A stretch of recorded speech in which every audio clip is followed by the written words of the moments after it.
دوستو، آپ سبھی لوگوں نے سکندر کا نام تو سنا ہی ہوگا، کیونکہ یہ ہماری دنیا کا وہ انسان تھا کہ جس کی گنتی اتہاس کے مہان شاسکوں میں کی جاتی ہے۔ یہی وجہ ہے کہ سکندر کے اوپر نہ صرف بہت ساری کتابیں لکھی جا چکی ہیں بلکہ الگ الگ دیشوں میں بہت ساری مووی بھی بن چکی ہیں۔ سکندر ایک ایسا انسان تھا کہ جس کی عمر 18 سے 20 سال ہی تھی، تبھی اس کے کندھوں پر اس کی سلطنت کا بوجھ آ گیا تھا، کیونکہ اسی وقت اس کے والد یعنی فادر کی موت ہو گئی تھی۔ آپ کو بتاتے چلے کہ 20 سال کی کم عمر میں ہی گدی پر بیٹھنے کے بعد سکندر نے اس دور کے بادشاہ کی طرح اپنا وقت شراب یا عیاشی میں نہیں گزارا، بلکہ اس نے فوراً جنگ کے میدان میں نکلنے کا فیصلہ لیا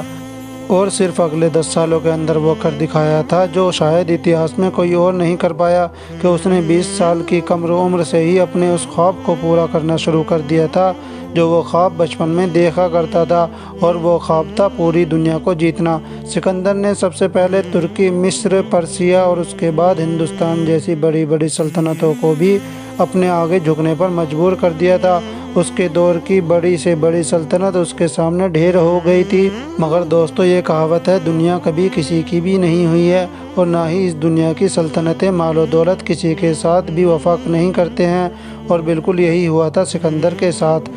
کیونکہ جس سکندر کو دنیا کی بڑی سے بڑی طاقتور سلطنت بھی نہیں ہرا سکتی تھی، وہ اپنے لوگوں سے ہی ہار گیا تھا، کہ جن پر وہ اپنے سائے سے بھی زیادہ یقین رکھتا تھا، کیونکہ اس کے اپنے لوگوں نے ہی اسے ہمیشہ ہمیشہ کے لیے ختم کر دیا تھا۔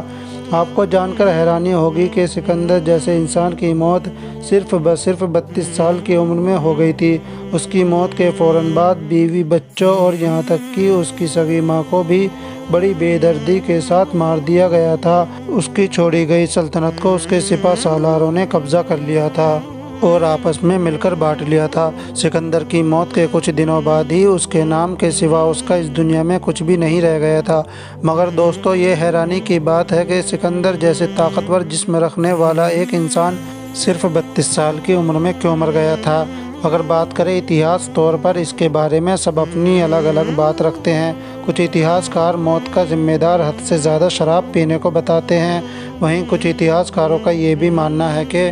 ملتان کے راجا سے جنگ کرتے وقت ایک ایسا زخم لگ گیا تھا کہ جو بعد میں اس کی موت کی وجہ بن گیا تھا۔ حالانکہ کچھ اتہاس کار ملیریا اور ٹائیفائیڈ کو بھی سکندر کی موت کا ذمہ دار مانتے ہیں۔ وہیں کچھ اتہاس کار کچھ ایسے بھی ہیں جن کا یہ کہنا ہے کہ سکندر کسی بیماری کی نہیں بلکہ زہر کی وجہ سے وہ مر گیا تھا، جو اس کو اپنے ہی لوگوں کی طرف سے دیا گیا تھا۔ مگر دوستو ابھی نیوزی لینڈ کی یونیورسٹی جس کا نام اوٹاگو ہے، اس کی طرف سے سکندر پہ ایک ریسرچ کی گئی تھی۔ وہ بہت حیران کرنے والی بات ہے، کیونکہ ریسرچ کے بعد سکندر کی موت نہ تو بیماری کی وجہ سے ہوئی اور نہ ہی زہر دینے کی وجہ سے ہوئی تھی، بلکہ سکندر کے اپنے سپہ سالاروں کی وجہ سے ہوئی تھی، کیونکہ اس کو اپنے لوگوں نے ہی اسے زندہ دفن کر دیا تھا۔ اس ریسرچ میں یہی بات کلیئر ہوئی کہ سکندر کو زندہ دفنایا تھا۔ دوستو یونانی کتابوں میں یہ بھی لکھا ہے کہ سکندر کو جب دفنایا تھا تو اس کی لاش